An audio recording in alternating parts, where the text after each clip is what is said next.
If you're in a relationship with an avoidant, listen up because we're going to talk about the two ways they can see you through the lens of an avoidant attachment style. People with an avoidant attachment style grew up in an environment where their caregivers were emotionally distant, so they had to learn to rely on themselves for emotional processing, for emotional self-soothing. Unfortunately, they didn't have those deep bonds, those close connections with their caregivers, and this carried over into adulthood. So they maintained that emotional distance in their relationships throughout adulthood. Now, here's the interesting thing. So avoidants thrive in their emotional independence. That is where they are most comfortable. But at the same time, here's the challenge for them. Here's the challenge. At the same time, they crave things like love, intimacy, closeness, connection. They crave these things just like everybody else. So that's the challenge. They crave these things, but at the same time, they're most comfortable in their independence. So it's almost like a struggle between the two. Now, when they get involved with somebody, with a partner, here's what I'm finding. Here's the interesting thing on how they, as far as how they view their partners, right? There's two ends to it. It's kind of a spectrum, but there's two ends to it. And here's what I'm finding. Early in the relationship, right, things are brand new. Things are fresh. There's no fears being triggered. There's no insecurities being triggered. So the avoidant is still pretty comfortable, okay, because there's no emotional closeness. There's no emotional connections being formed early in the relationship. And so there's still a safe emotional distance between them and their partner. They may be right next to each other, but there's a safe emotional distance. As long as that emotional distance is there, the avoidant is going to continue to idealize their partner. But as the emotional connection strengthens, as that connection gets closer and closer, the avoidant, their fears are going to start being triggered. And the closer they get to their partner, the more they're going to start to devalue their partner. And it's so interesting. The closer they get to them, the more they devalue them. Of course, this is subconscious, right? They're not doing this on purpose. It's subconscious. These are thoughts carried over from childhood. But yes, the closer they get to their partner, the more they devalue them. The further away they are from their partner, the more they tend to idealize them, right?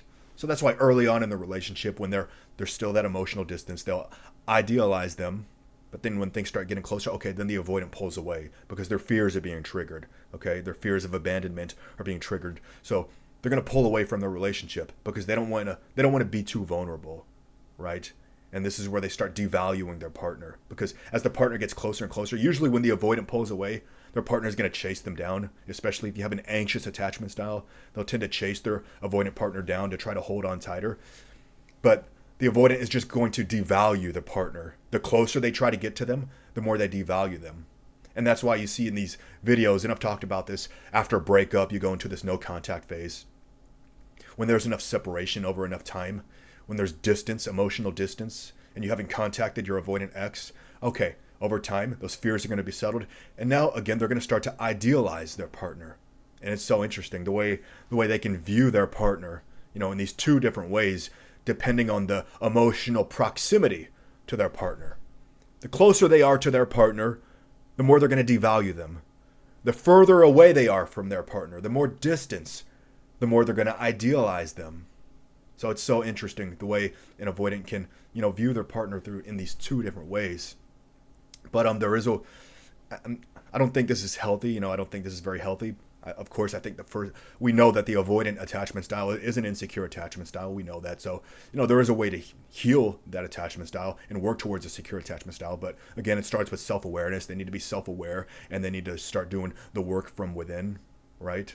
So until they have that self-awareness and continue to do the work to work towards a secure attachment style, they're going to continue to have these insecurities, these fears. That's unfortunately going to keep them from maintaining healthy bonds, healthy close connections and healthy relationships. Otherwise, they're just going to view their partner through these two different lenses. The closer they get, the more they devalue their partner. The further away they get, the more they idealize their partner. And no, it's not healthy. It's not healthy. But that's the way the avoidant attachment style will see their partner throughout the relationship. So I hope I brought some good into your life today. If so, please like and subscribe. And please continue to share your stories and your experiences in the comments. Let's get the discussion going. Have you ever experienced anything like this? Have you dated an avoidant and found that the closer you got, the more they tend to devalue you, but the further away you got, the less you contacted them, the more they idealized you? Have you ever been in that situation? If you're the avoidant, have you ever had any awareness of this? Have you ever looked at your partner like this? You know, and had awareness that you were looking at your partner like this? This is a good chance for self-reflection and looking inward and assessing those insecurities, right?